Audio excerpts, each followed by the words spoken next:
பெரியோர்களே, என்னை வாழ வைக்கும் தெய்வங்களான அன்பு தாய்மார்கள், புரட்சி தலைவரின் ரத்தத்தின் ரத்தமான புரட்சி தலைவியின் வழிவந்த சிங்கங்களான என் உயிரிலும் மேலான எனது அருமை உடன்பிறப்புகளே, பேரன்பு கொண்ட தமிழக வாக்காளர் பெருமக்களே,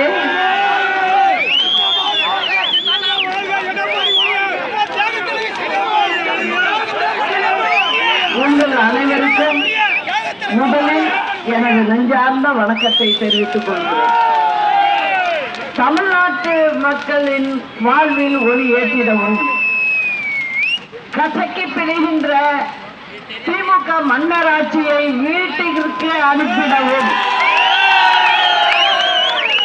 துரோக கும்பலை வேரோடு அகற்றிடவும் இந்த தேர்தலில் நாம் களம் காண்கிறோம். புரட்சி தலைவர் மற்றும் புரட்சி தலைவி அம்மா ஆகிய ஆட்சியோடு அனைத்து இந்திய புரட்சி தலைவர் மக்கள் முன்னேற்ற கழகமும் மருத்துவர் ஐயா ராமதாஸ் அவர்கள் தலைமையிலான பாட்டாளி மக்கள் கட்சியும் அன்பு சகோதரர் திரு தேவராஜன் அவர்களை பொதுச் செயலாளராக கொண்டு செயல்படும் அகில இந்திய பார்வர்ட் பிளாக் கட்சியும் அன்பு தம்பி ராஜா அவர்களின் தலைமையிலான டிஎம்டி கட்சியும் சகோதரர் ஜோதி முத்துராமலிங்கம் அவர்களின் பசும்பொன் தேசிய கழகமும் சகோதரர் திரு பத்மநாபன் அவர்களது அனைத்து நாயுடு நாயக்கர் பேரவை மற்றும் திரு புஷ்பராஜ் அவர்களின் வாகை தமிழர் முன்னேற்ற கழகம், இந்திய குடியரசுக் கட்சி சகோதரர் அண்ணா சரவணன் அவர்களின் வெள்ளாளர் முன்னேற்ற கழகம் ஆகியோரோடு இணைந்து மற்றும் உங்களோடு இணைந்து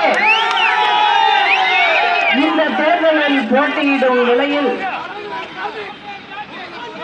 மற்றும் புரட்சி தலைவி அம்மா, புரட்சி தலைவர் ஆகியோருடைய ஆட்சியை போல கண்டிப்பாக ஆட்சி அமைப்போம் என்பதை உறுதியோடு தெரிவித்துக் கொள்கிறேன். இந்த 5 ஆண்டு ஆட்சியில் திமுக என்ன சாதனை செய்தது? ஒண்ணுமே செய்யல. அதுதான் உண்மை. தமிழ்நாட்டுக்கு 12 லட்சம் கோடி கடனை வாங்கினதுதான் மிச்சம். அதுவும் பாத்தீங்கன்னா ஒவ்வொரு வீட்லையும் ஒருத்தருக்கு 2 லட்சம் ரூபாய் கடன் சுமை உள்ளது. உங்களுக்கும் இருக்கு, என் மேலையும் இருக்கு, அன்னைக்கு பிறக்கிற குழந்தை மேலையும் இருக்கு. இதுதான் திமுக செய்த சாதனை. அதனாலதான் நான் சொல்றது, எப்படியும் இவர்களை திரும்ப ஆட்சிக்கு விட்டால் ரொம்ப மோசமான நிலைமைதான் தமிழ்நாட்டிற்கு ஏற்படும். அது மட்டும் இல்ல, இதுக்கு முன்ன ஆட்சியில் இருந்தவரும் சரி, இப்ப தொடர்ந்து ஆட்சியில இருக்கிற திமுகவும் சரி,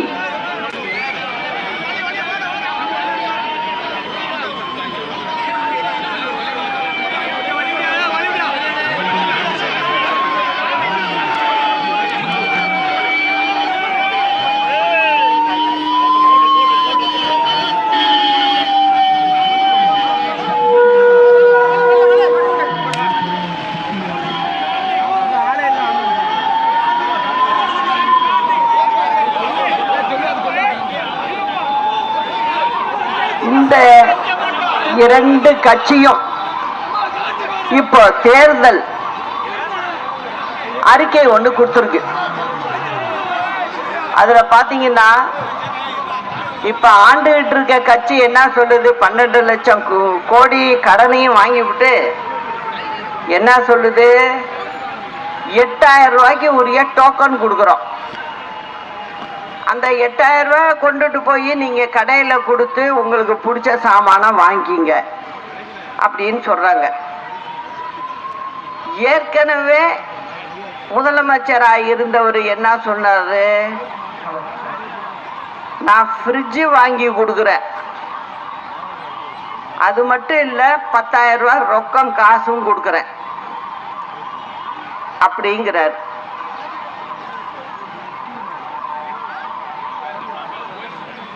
அப்போ 12 லட்சம் கடன் வாங்கியிருக்கு. சம்பளம் யாருக்கும் அரசாங்கத்தில் வேலை செய்யறவங்களுக்கு சரிவர கொடுக்க முடியல. முக்கியம் உயிர் காக்கும் பிரச்சனை. வசதி படைச்சவங்க தனியார் மருத்துவமனைக்கு போய் வைத்தியம் பண்ணிக்கலாம். ஏழை எளியவர்கள் எங்க போவாங்க?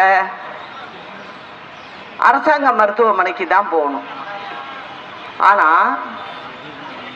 அங்க ஸ்கேன் கிடையாது, எக்ஸ்ரே கிடையாது, டாக்டர் கிடையாது, மருந்தும் கிடையாது. இதுதான் தமிழ்நாடு முழுவதும் உள்ள நிலைமை. இதுக்கெல்லாம் பணம் இல்லை. கிட்டத்தட்ட பாத்தீங்கன்னா 26,000 நர்ஸ் பதவி காலியா இருக்கு. இத போட்டாகணும். தமிழ்நாடு முழுவதும் உள்ள மருத்துவமனைக்கு அவங்கள போட்டாகணும். ஒரு 12,000 மருத்துவர்களை பணி அமர்த்தி ஆகணும். இதுக்கெல்லாம் பணம் இல்லை. மருந்து விஷயம் எடுத்துக்கிட்டீங்கன்னா அதுக்கும் பணம் இல்லை. இது மாதிரி தான் இன்னைக்கு அரசாங்கம் நடந்துகிட்டு இருக்கு. இதுல டோக்கன் எங்க இருந்து கொடுப்பீங்க? இன்னொருத்தர் 2 பேருமே பாத்தீங்கன்னா முதலமைச்சரா பணியில இருக்கிறவங்க. ஒருத்தர் இருக்கிறவர், ஒருத்தர் இருந்தவர். இவங்களுக்கு அரசாங்க கணக்கு வழக்கு தெரியலைன்னு அர்த்தமா, இல்ல ஏமாத்தலான்னு சொல்றீங்களான்னு தெரியல எனக்கு. இதை பார்த்ததுதான் நான் யோசிச்சேன், இன்னும் தமிழ்நாட்டு மக்களை எவ்வளவுதான் ஏமாத்துவாங்க இவங்க அப்படின்னு. இப்ப என்ன சொன்னாரு அவரு போன தேர்தல் அறிக்கையில? இப்ப இருக்கிற முதலமைச்சர் என்ன சொன்னாரு, நாங்க வேலை வாய்ப்புகளை தென்பகுதி பக்கம் நிறைய நிறுவனங்களை உருவாக்கி தென்பகுதி மக்களுக்கு வேலை வாய்ப்பை கொடுப்போங்க அப்படின்னு சொன்னார். ஒரு நிறுவனம் கூட வந்த மாதிரி தெரியல.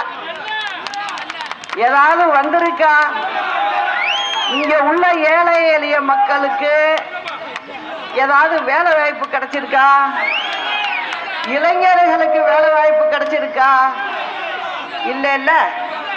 அப்ப அது சொன்னது பொய், சுத்த பொய். இதுதான் பண்றாங்க.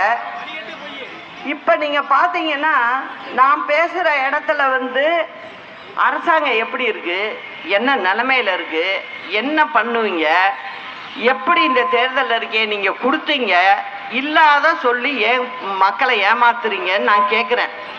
அதுக்கு ஒரு சத்தத்தையும் காணும். பதில் சொல்ல முடியல, யாருக்கும் பதில் சொல்ல முடியல.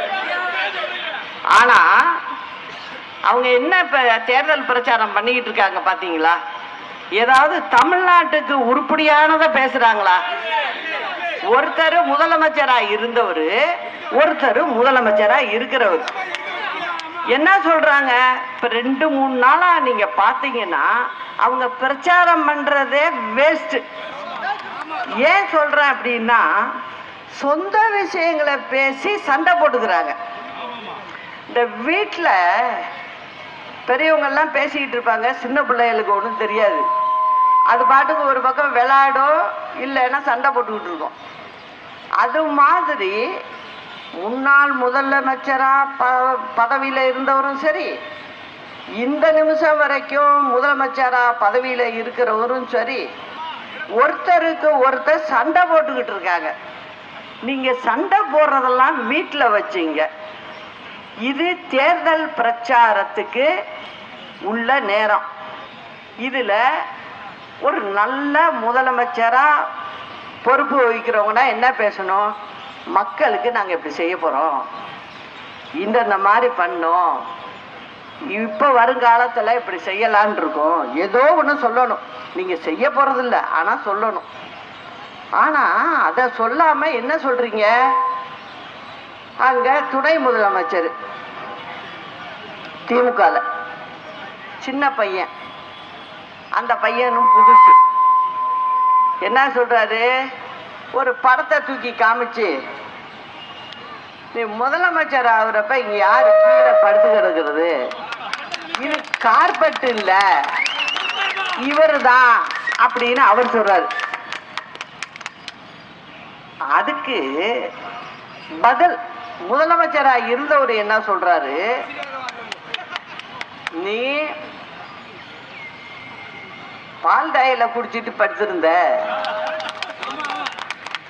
இதெல்லாம் மக்களுக்கு தேவையான விஷயம். அது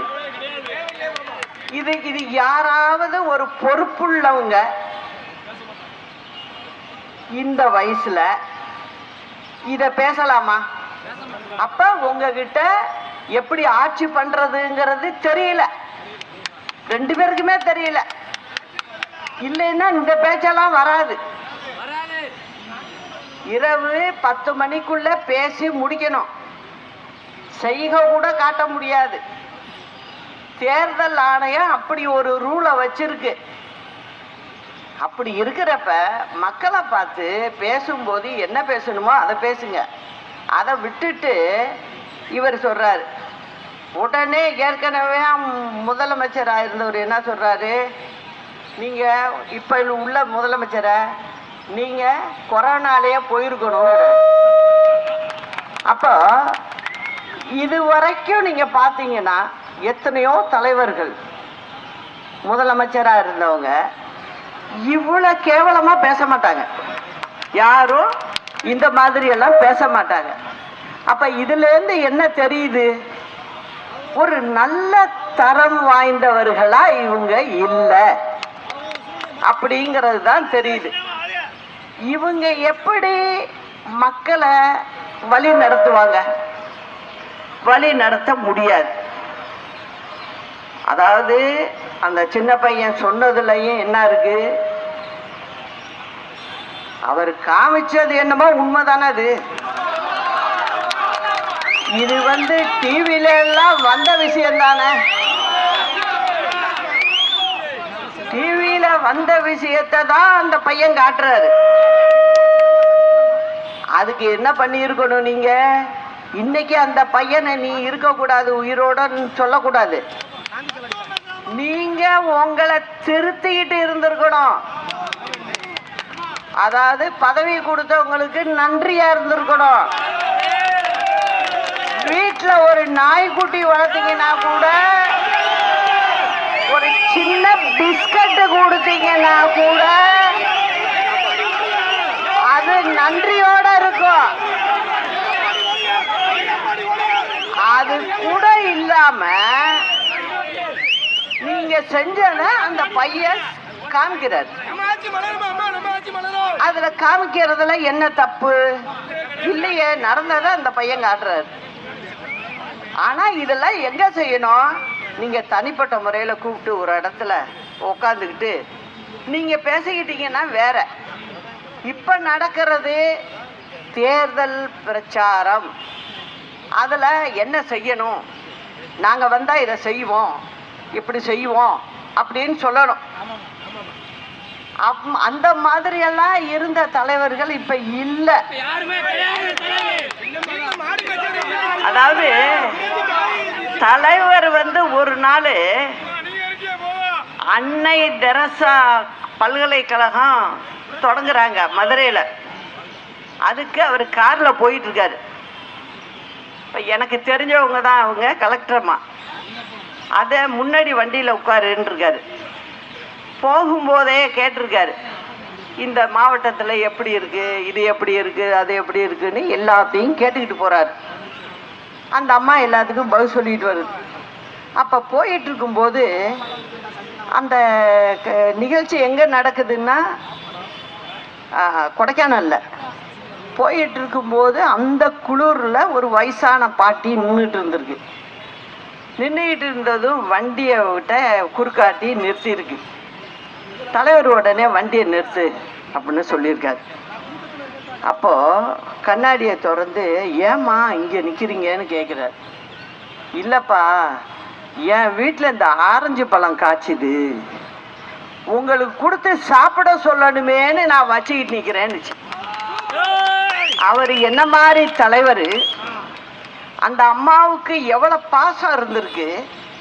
அப்புறம் அந்த இடத்துல அவர் வாங்கி ஒரு சொலைய வாயில் போட்டு அந்த அம்மாவை நீங்கள் சாப்பிடுங்கன்னு சொல்லிட்டு போகிறாரு. முன்னாடி உட்காந்துருந்த கலெக்டர் அம்மா இதை பார்த்துக்கிட்டு போகும்போது நினச்சிதான், என்ன மாதிரி தலைவர் இவர், நிறுத்தி அந்த அம்மா கொடுக்கறத, அதை ஆசைக்கு கொடுக்கறத வாங்கி சாப்பிட்டு போகிறாரு அப்படின்னு சொல்லும்போது அவர் சொன்னாராம், இவங்களுக்கெல்லாம் நான் என்ன செய்ய போகிறேன், இவங்க இப்படி பாசமாக இருக்காங்களே, அதுக்கு கைமாறு நான் என்ன செய்யணும் அப்படிங்கிறத நான் யோசிச்சம்மான்னு சொன்னாராம். அன்னையிலேருந்து அந்த கலெக்டரம்மா நம்ம கட்சி ஆயிடுச்சு. அதுதான் உண்மை. அந்த கலெக்டரம்மா இப்போ இருக்கு. அவங்க பேர் சந்திரலேகா. அவங்க எனக்கு ஃப்ரெண்டு தான். அவங்க இந்த கதையை எனக்கு சொல்லியிருக்காங்க. ஒரு முதலமைச்சர்னா எப்படி இருக்கணும் அப்படிங்கிறதுக்கு உதாரணமாக சொன்னாங்க. இன்னைக்கு ரொம்ப மனசு எனக்கு ரொம்ப கஷ்டமாக இருந்தது. இப்போ நான் வர்ற வழியில் பார்த்தீங்கன்னா மண்பாண்ட தொழில் நடத்துகிறவங்க கிட்டத்தட்ட இந்த மாவட்டத்திலேருந்தே ஒரு 10,000 குடும்பம் இருக்குது. அதை நம்பி அவங்களுக்கு அந்த மண் செம்மண் இருக்குல்ல, களிமண், அது அம்மா இருந்தப்ப இனமாக கொடுத்துக்கிட்டு இருந்தாங்க. நீங்கள் மாட்டு வண்டியில் எடுத்துக்கிங்க, எடுத்து நீங்கள் உங்கள் உபயோகத்துக்கு நீங்கள் செஞ்சுக்கிங்க அப்படின்னு கொடுத்தாங்க. ஆனால் இப்போ திமுக அரசாங்கம் வந்தது என்ன பண்ணிட்டு, அவங்க கட்சிக்காரவங்களுக்கு வசதி வேணும்ல, அதனால என்ன பண்ணிட்டு, அதுக்கு ஒரு கண்டிஷன், நீ விஏஓட்ட போய் சர்டிஃபிகேட் வாங்கு, மண்பானை தொழில் செய்கிறேன் அப்படின்னு வாங்கு.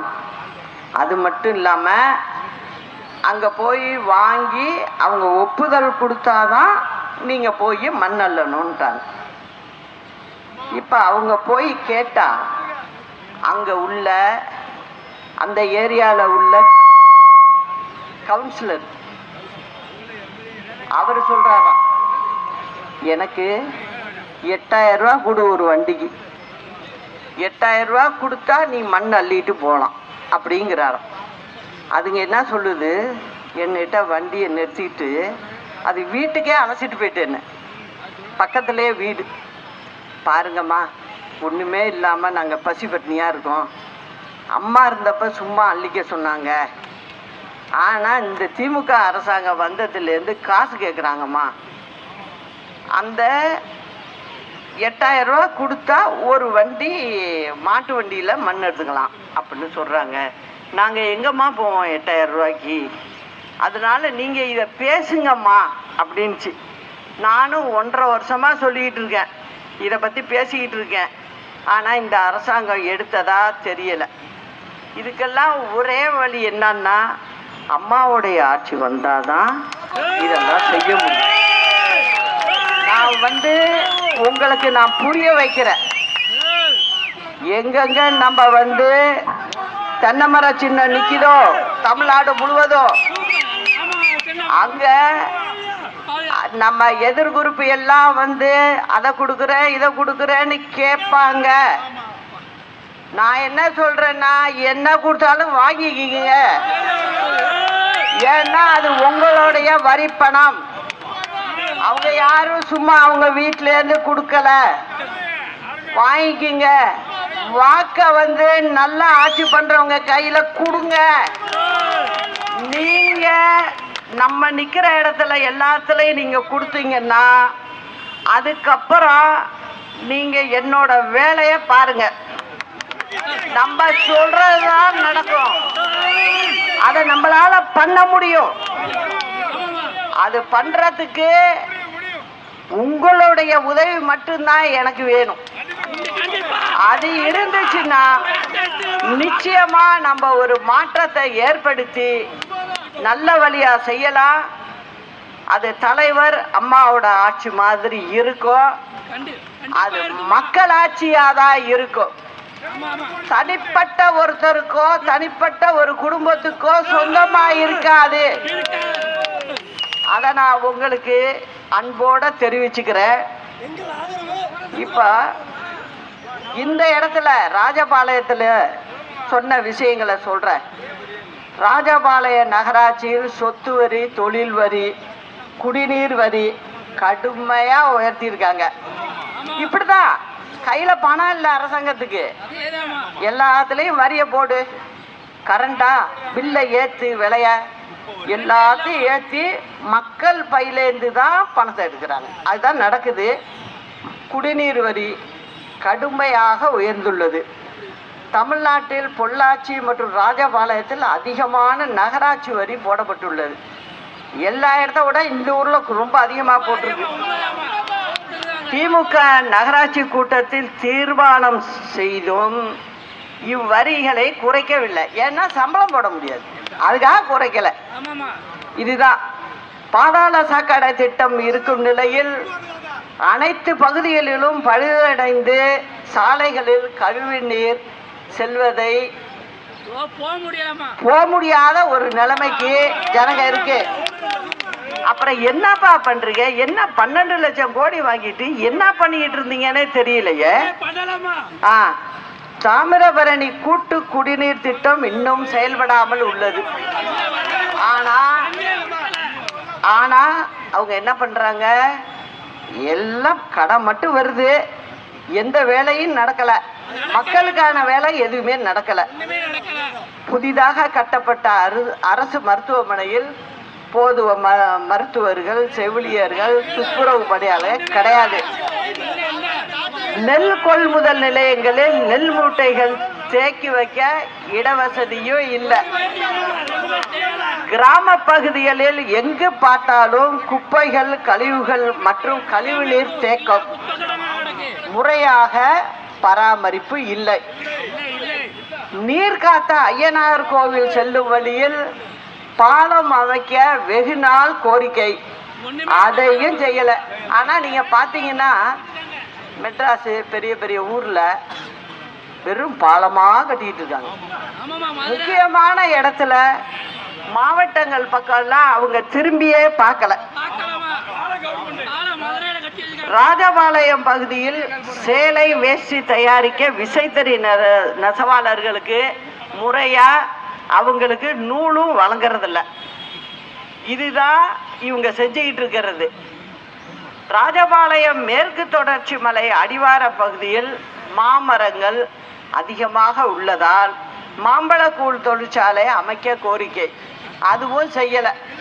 நம்ம வந்தோம்னா கூட்டுறவு முறையிலனாலும் மக்களையும் அதோட ஒன்றா சேர்த்து நம்ம செய்வோம். இவங்களாலாம் முடியாது. தலவாய்புரம் பகுதியில் நைட்டி, போர்வை, துண்டு தயாரிக்கும் பணிகள் நடைபெறுவதால் அப்பகுதியில் ஜவுளி பூங்கா அமைக்க கோரிக்கை, அதையும் செய்யலை. மலையடிப்பட்டி பகுதியில் அரசு பேருந்து இயக்க கோரிக்கை, அந்த பக்கம் போக்குவரத்துக்கு கஷ்டப்படுறாங்க, அதை செய்யணும். முன்னாள் முதல்வர் PS குமாரசாமி ராஜா அவர்களின் திருவுருவ படத்தை சட்டமன்றத்தில் திறக்க வேண்டும்னு ஒரு கோரிக்கை வச்சிருக்காங்க. இதெல்லாம் நம்ம தான் செய்வோம், இவங்க அதெல்லாம் திரும்பி பார்க்க மாட்டாங்க. அப்புறம் வாக்குறுதி எண் 480 போன முறை கொடுத்தது. தமிழகத்துக்கு பெருமை சேர்த்து வரும் காங்கேயம் காளைகள், ராஜபாளையம் சிப்பிப்பாறை, கோம்பை வகை நாய்கள் போன்ற தமிழகத்திற்கே உரித்தான அரிய வகை விலங்கு இனங்களை பாதுகாக்க நடவடிக்கை எடுக்கப்படும்னு அவங்க வாக்குறுதி எண் 481 செஞ்சிருக்காங்க. ஆனா இன்ன வரைக்கும் அதை செய்யலை. இதுதான் போன முறை 21 தேர்தலுக்கு கொடுத்த வாக்குறுதி செய்யாம ஆட்சிக்கு வந்தது. இப்ப அடுத்த போய் வாக்குறுதி வந்திருக்கு. அதனால மிகவும் கவனமா இருங்க. நீங்கெல்லாம் இருந்து நல்லபடியா நீங்க நம்மளுடைய சரி சரி சரி முதல்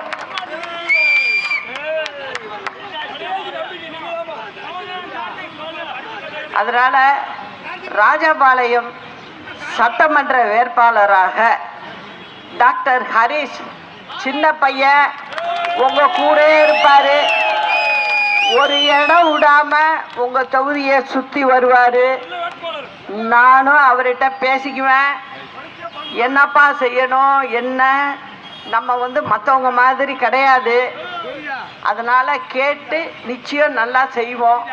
அதனால டாக்டர் ஹரிஷ் அவர்களுக்கு தென்னந்தோப்பு சின்னத்தில் வாக்களித்து பெருவாரியான வாக்குகள் வித்தியாசத்தில் அவரை வெற்றி பெற செய்ய வேண்டும் என்று எல்லோரிடமும் நான் கேட்டுக்கொள்கிறேன். நாளை நமது வெற்றி நமது. அண்ணா நாமம் வாழ்க, புரட்சி தலைவர் நாமம் வாழ்க, புரட்சி தலைவி அம்மா நாமம் வாழ்க. நன்றி, வணக்கம்.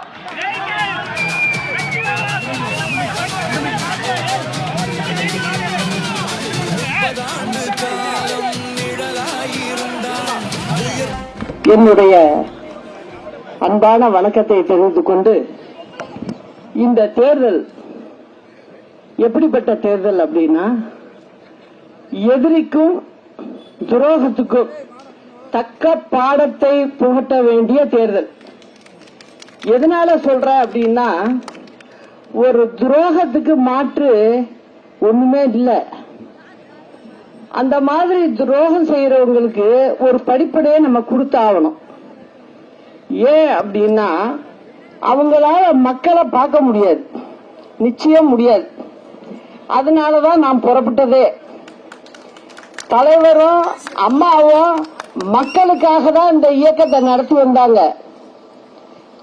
அதுக்கு ஒரு சோதனை வரும்போதுதான் நான் வெளில வர்றேன். இப்போ தலைவர் பேர்ல தான் இந்த கட்சியை ஆரம்பிச்சிருக்கோம். அதனால நமக்கு சமீபத்தில் தான் இந்த தென்னந்தோப்பு சின்னமும் கிடைச்சது. இந்த தென்னந்தோப்பு சின்னத்துக்கு ராஜபாளையத்தில் நிக்கிற டாக்டர் ஹரிஷுக்கு நீங்கெல்லாம் உங்க வாக்குகளை அளித்து அவரை பெருவாரியான வாக்குகள் வித்தியாசத்துல வெற்றி பெற வைக்கணும். இது நம்ம செய்யறது தமிழ்நாட்டு மக்களுடைய நலனுக்காக தான் இதை செய்யறேன். அதுக்கு நீங்கெல்லாம் உறுதுணையா இருக்கணும்னு உங்கள்கிட்ட எல்லார்ட்டையும் நான் அன்போடு கேட்டுக்கிறேன். எப்பவுமே தலைவரும் சரி அம்மாவும் சரி மக்களாட்சியை விரும்புறவங்க. தனிப்பட்ட ஒருத்தருக்காக ஒரு ஆட்சியோ தனி குடும்பத்துக்காக ஆட்சியோன்றது இருக்கக்கூடாது. நீங்க தலைவருடைய பாடல்கள் எல்லாம் பார்த்திருப்பீங்க. அந்த சமூக நீதியை பத்தி அவர் நிறைய பாடல்கள் சொல்லியிருக்காரு. அந்த வழியில தான் அம்மாவும் சென்றாங்க. நானும் அந்த வழியை எடுத்துதான் பயணிக்கிறேன். எனக்கு இழைத்த கொடுமைகள் என்னன்னு உங்களுக்கு எல்லாம் தெரியும். நான் சொல்லி நேரத்தை வீணடிக்க விரும்பல.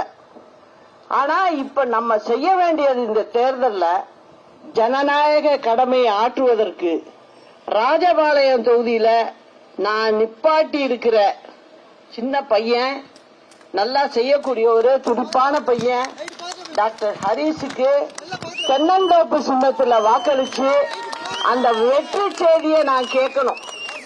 அது உங்க கையில இருக்கு. நீங்க நல்லபடியா செய்யுங்கிற நம்பிக்கையும் எனக்கு இருக்கு. அப்படிங்கறத சொல்லி, நாளை நமதே, வெற்றி நமதே. அண்ணா நாம வாழ்க, புரட்சி தலைவர் நாம வாழ்க, புரட்சி தலைவி அம்மா நாம வாழ்க. நன்றி, வணக்கம்.